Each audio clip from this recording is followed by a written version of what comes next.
here's a movie where I know where I saw the trailer, I was like, yeah, not a lot of people are going to be interested in this movie. And from the Friday numbers, it looks like In the Lost Lands did not do good at all.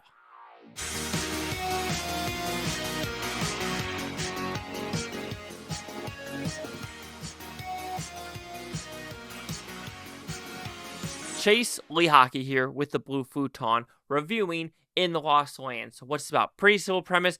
In the faraway future, sure, we're in the Lost Lands. There's only like one real civilization. It's like this weird church civilization where people are mining. Sure, why not? And you have like an oligarch, which is like a guy that's a king, and then you have the church character that kind of combine into this big land. But then you have the Lost Lands with the weird monsters and like different parts of the map, and then Milla Jovovich is a witch that could see things in the future, that could like do things like if I look at her eye to eye to eye, she could do random shit to your brain. Then Bautista is kind of a hunter to look for a werewolf because the queen wants to become a werewolf, and we have a lot of plot points here and there and around the square. Welcome to In the Lost Lands. So, did I like this film?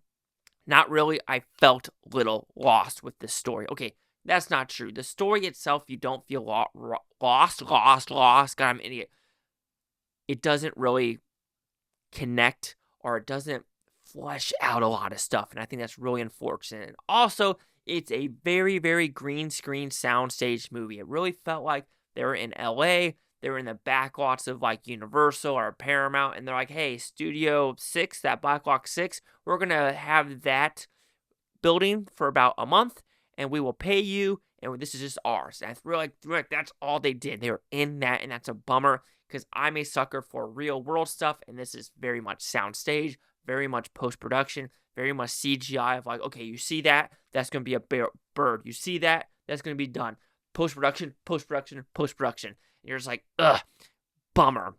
So with that, though, there are some interesting action set pieces. It doesn't look bad on some scenes. Some looks janky, but then when we get to the nuclear power plant scene to get those monsters, I was pleasantly like, okay, that's some good character design. The werewolf itself, pretty good character design. So there were things in this movie where I was like, please give me more, but it was never fleshed out because most of this movie is going through these 6 nights to try to get from point A to point B, and at the same time you have the church people going after Dave Bautista and Milla Jovovich's character, and that's really the story.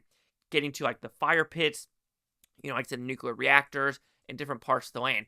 And that's where I think I really got bummed with this movie, because every stop they go, like the trading post, nuclear place, the fire pits, you're just like, okay, the Skull River, you're like, okay, these are all very interesting spots, and they all have their different like placement of like, okay, that's cool looking, but you don't stay there for so long. You're at each location, it feels like for 5 to 9 minutes at a time. And you're like, okay, next spot. And you're just like, you can't really enjoy what's going on screen because it doesn't really hold you in place. Like, for example, those nuclear power plant people, fascinating, and they could talk. And you had some verbiage. You're just like, oh, we're going to get a decent side story maybe. Nope, it just dies. You're just like, ugh.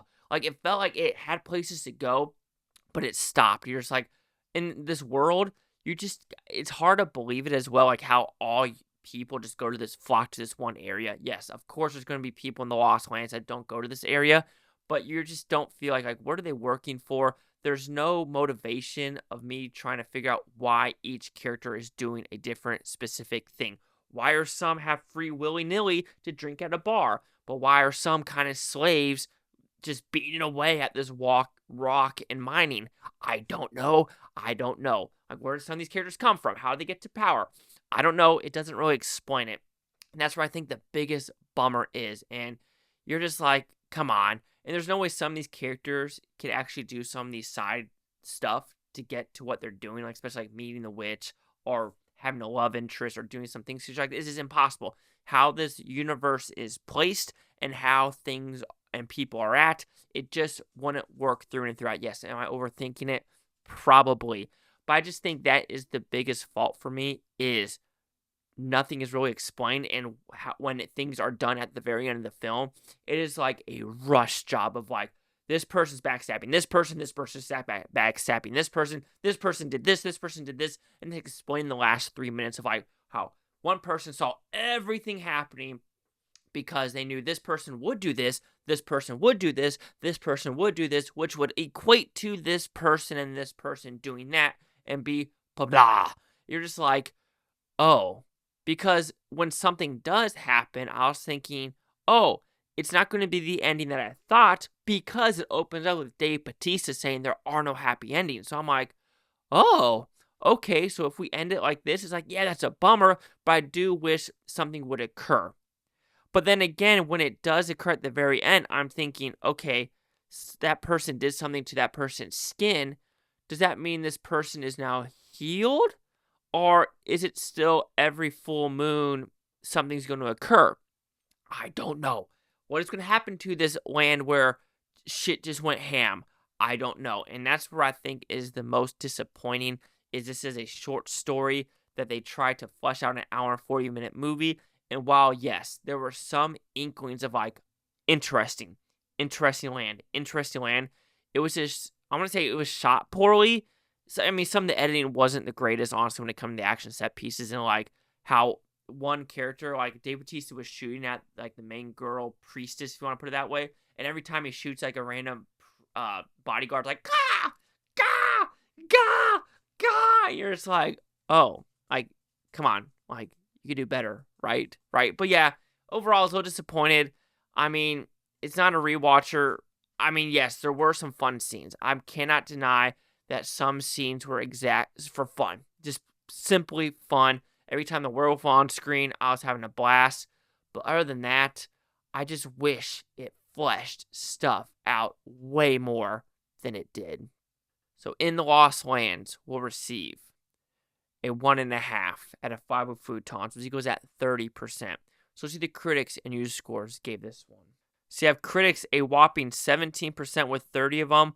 Audience score of 47% with over 100. No critic consensus.